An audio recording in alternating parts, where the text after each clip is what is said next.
Deginimo Lietuvoje jau yra dvi gamyklos. Tai yra Klaipėdoje ir Akmenės cementas. Akmenės cementas deginimą šiukšlių atlieka kaip tokią antrinę funkciją. Tai šitos dvi gamyklos pilnai patenkina Lietuvos šiukšlių poreikį.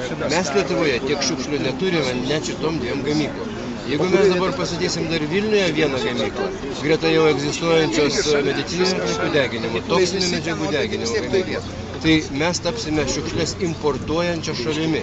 Tai ar mums to reikia?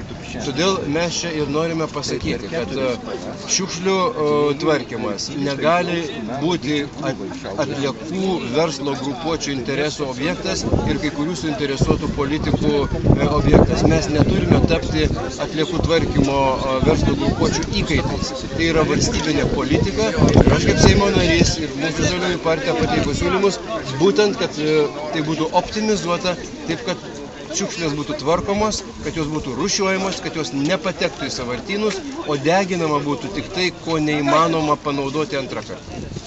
Tai tam deginimui, ko sakote, kaip panaudoti antrą kartą, negalima, užtenka jau to, ką turime, ar ne? Užtenka to, ką turime. Klaipėdoje ką tik atidaryta didelė atliekų deginimo gamykla.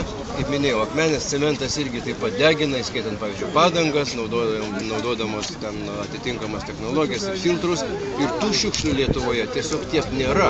O mūsų tikslas yra neimportuoti šiukšlės iš kur nors iš Švedijos arba iš Baltarusijos ir jas deginti, kad verslas tiesiog siektų pelno.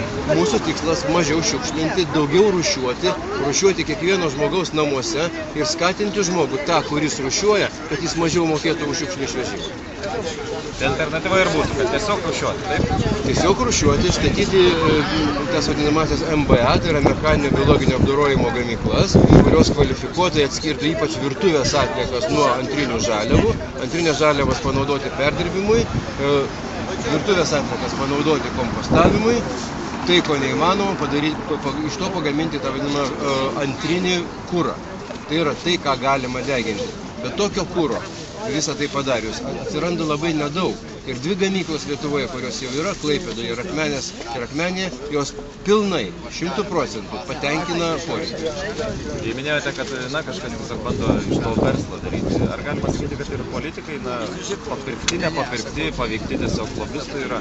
Na, žinot, turint omeny, kad aš tikrai manau, kad miesto politikai, meras Zuokas tikrai žinojo ir žino, kad vyksta atliekų tvarkymo planas valstybiniu mastu. Aplinkos ministerija jį įrengia. Kaip tas planas rengiamas, taip pat žinoma. Diskusijos čia nekokios slaptos. Tai ir tuo pat metu, darant spaudimą, gaunamas savivaldybės leidimas, be atitinkamo poveikio aplinkai vertinimo, nesuderinus su bendruomenėmis ir pradedama statyti praktiškai, dar statyti nepradėta, bet jau išduodami leidimai šitai vienai, o galbūt dviem atliekų deginimo gamyklom. Tai yra akivaizdus verslo sekojimas politikai.